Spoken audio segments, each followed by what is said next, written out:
আজকে তোমাদের সাথে আবার একটা মিনি ব্লগ শেয়ার করছি। আজকে হচ্ছে 6 জানুয়ারি, এখন বাজে দুপুর 1:35। ছেলে মেয়েকে নিয়ে আমি যাচ্ছি রেডি হয়ে বাবার বাড়িতে। তো আজকে যেহেতু ভাইয়ের জন্মদিন, মা কিন্তু পায়েস তৈরি করেছে। আর এখন যেহেতু শীতকাল, গুড়ের পায়েস খেতে বেশি ভালো লাগে, তাই জন্য মা আজকে গুড়ের পায়েস করেছে ভাইয়ের জন্মদিন উপলক্ষে। তো সবার আগে বাটিতে বেড়ে রেখেছে, আর তারপরে এখানে প্লেটের মধ্যে রাখা হয়েছে 5 রকম মিষ্টি। আমাদের বাঙালিদের যেহেতু পায়েস মিষ্টি এগুলো খুবই দরকার, তো সেই জন্য সেগুলো সবসময় আগের থেকেই শুভ কাজে রেডি করা থাকে। তো সেগুলো রেডি করেছে। তারপরে আমি আসলাম ভাইয়ের রুমে। ভাই কী কী গিফট পেয়েছে সেগুলো ওপেন করা হলো। আর এই যে ভাই বসে আছে, তোমরা অনেকেই আমার পোস্টে দেখেছো। তো এটা হচ্ছে আমার ভাই, আর ভাই যে সোয়েটারটা পরেছিল সেটা কিন্তু বোন গিফট করেছে। আর এটা হচ্ছে আমার বোন। তো আমরা 2 বোন 1 ভাই। আমি যেহেতু বড়, তারপরে বোন, আর তারপরে ভাই, সবার শেষে ভাই হয়েছে।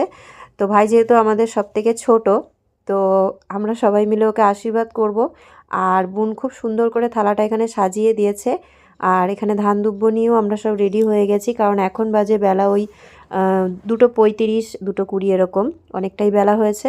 তো সবার আগে মা আশীর্বাদ করবে, তারপরে আমি, তারপরে বোন। তো খাবার কি কি এখানে রেডি করা হয়েছিল আজকে জন্মদিনের আয়োজন হিসেবে, কি কি খাবার ছিল, তো সেগুলো তোমাদেরকে একবার সামনের দিকে দেখিয়ে দিলাম। আর ছোট্টর মধ্যেই ভিডিওটা শেয়ার করার চেষ্টা করেছি। আশা করছি তোমাদের একটু হলেও ভালো লাগবে। আর তোমরা কিন্তু সবাই আমার ভাইকে একটু আশীর্বাদ করো। অলরেডি তোমরা অনেক কমেন্ট করেছো, তাও এই ভিডিওটা উপলক্ষে তোমাদেরকে বলছি যে সবাই খুব আশীর্বাদ করো, যেন ভালো থাকে, সুস্থ থাকে, আর সব সময় হাসি খুশি থাকে। ওর জীবনের যা স্বপ্ন আছে তা যেন পূরণ করতে পারে। তো মা এখানে আশীর্বাদ করে পায়েস মিষ্টি খাইয়ে দিল, আবার হাতে অল্প কিছু টাকাও দিল। যেহেতু হাতে কিছু না দিলে খালি দেখায়, তো তো সেই জন্য আমরা সবাই চেষ্টা করি যে হাতে কিছু অল্প হলেও টাকা দেওয়ার। তো সোয়েটার যেটা ভাই পরে আছে সেটা কিন্তু বোন দিয়েছে। আর আমি ওকে কোনো জিনিস কিনে দিইনি, যেহেতু এখন বড় হয়ে গেছে, ও নিজের ভালো মন্দ ভালো জিনিস এগুলো নিজে কিনতেই পারে। কি কিনবো, ছোট বড় এরকম একটা ব্যাপারও হয়ে যায় অনেক সময়। তাই আমি ওকে যখন আমার মনে হয় যে জিনিস কিনে দেওয়ার থেকে টাকাটা দেওয়া মনে হয় বেটার, তো তখন আমি টাকাটাই দিই। তো ওকে আমি টাকা দিয়েছি, ওর ইচ্ছা মতন কিছু কিনে নেবে। আশা করছি ওর কিছু না কিছু প্রয়োজন আছেই, তো সেটা ওর কাজে আসবে।